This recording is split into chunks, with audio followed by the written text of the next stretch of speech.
ambiance à la fois studieuse et engagée, la Croix-Rouge congolaise a tenu ce mardi 22 juillet 2025 au plateau de 15 ans sa dernière session plénière au siège départemental de Brazzaville.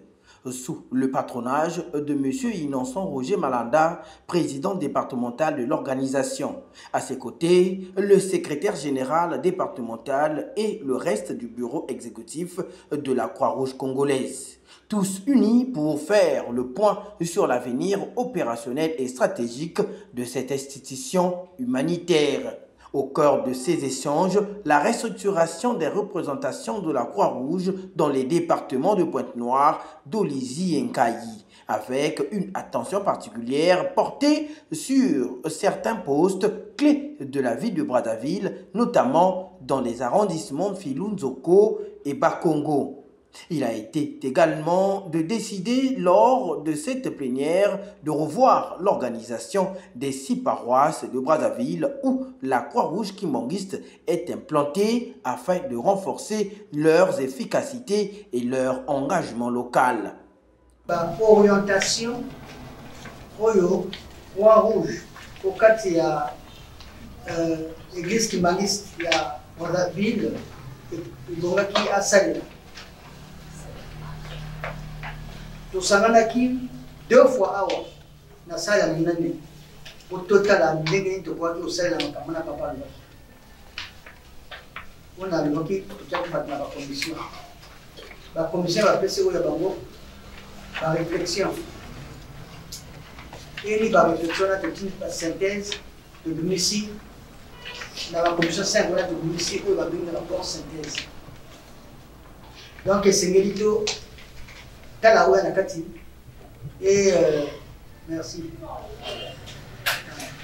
Kala nakati après toi adopté pour tout na mona bureau de l'église. Le kokaki ou adopté à ce côté. Et tout ça la makamuto le nakati. Sans au bureau après ça de là. Nakati ya mokanda oyo de bengi rapport synthèse.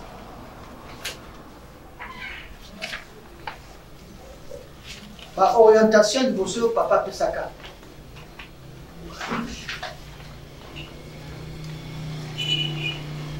Na ba structure nous surtout au babengi ba paroisse. L'église kimbanguiste. Et Sengeli est à la conseil local et Croix-Rouge.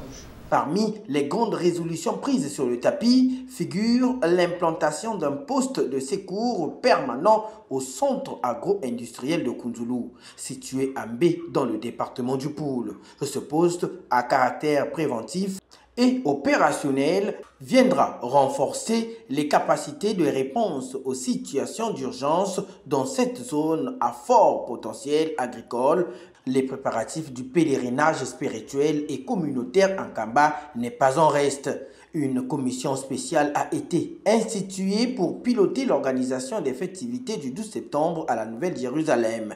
Journée officielle dédiée à la Croix-Rouge par sa divinité Papa Simon Kimbangu Kiangani, chef spirituel et représentant légal de l'église kimbanguiste.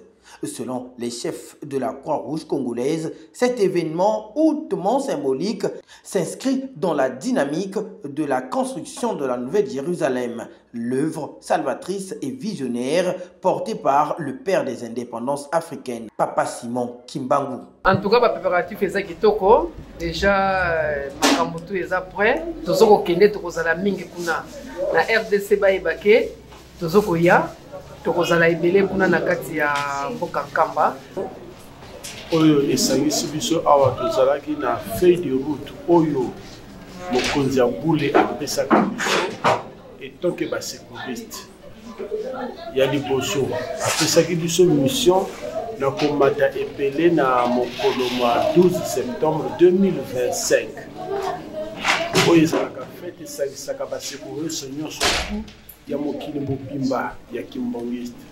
Mais na réunion ya lelo oto kokota na bakonzi na biso ya président départemental ya Brazzaville na secrétaire na ye bureau bango bakoti likambo wana balobi eza te kaka Croix Rouge ya kimbongiste balobi bango mpe bakoti makambo yango ekomi likambo ya biso nyonso tu oyo abengami secouriste du Congo ye moto akomata na mboka ya Museveni yango toye awa mpona kobongisa molulu ya 12 septembre 2025 mpe baoyo bafandi na ndako etelema parceke liloba mokonzi barespecte ke yango tomata oyo bafandaki oyo aza ancien secouriste afandaki na ndako atelema epuis ndenge tozali boye biso nyonso tu na kati ndenge tozali tozalaka basecouriste likambo ekokozula yo mpe na kati ya ndako soki oyebi secouriste te na likambo moke okoperde moto yango tosengi moto nyonso tu oyo azala ancien nouveau tomata biso nyonso tu tosisensibilize le 12 septembre tokomata ebele mpona kosensibiliza nzambe na biso président na biso papa Simon Kimbangu Kiangai.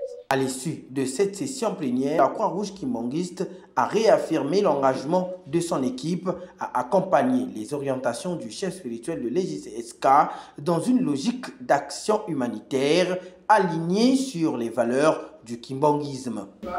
Ndetozo milengela ndenge kani biso Croix-Rouge tokopesa maboko na voyage pastoral mokozabula zo ko sala na Congo Brazzaville biso la Croix-Rouge ya Congo Brazzaville pona mibembo na yenyo se sika kozala na kati na ngoma na biso Croix-Rouge pe amona na asala mosala na ye parce que tata mokonzi ya bule papa Simon Kimbangu Kiangani nzaba manzambe ndeye mutakotisaki Croix-Rouge na église kimbangiste donc président ya liboso ya Croix-Rouge na église kimbangiste la papa Simon Kimbangu Kiangani donc biso tokozo masimate na tango azokwaka mbela lingomba etelema lingomba makambo nyonso lingomba kosala il faut biso tozala sima yango wana tofandi au pona kotala objectif na biso pona liyangani oyo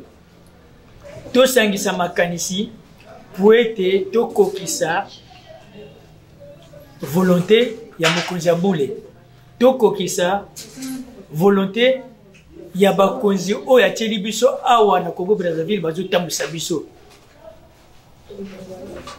to accompagner projet d'activité ya église kimbangiste na Congo Brazzaville na ya église mobimba na Nkamba. C'est de noter que cette session plénière de la Croix-Rouge congolaise marque un tournant stratégique à la fois logistique et spirituel. À travers les réformes entamées et les projets d'implantation, l'organisation montre sa volonté de se rapprocher des communautés, de renforcer sa capacité d'intervention et d'embrasser les grands rendez-vous communautaires et religieux qui façonnent l'identité nationale. Une dynamique à suivre de près dans les mois à venir.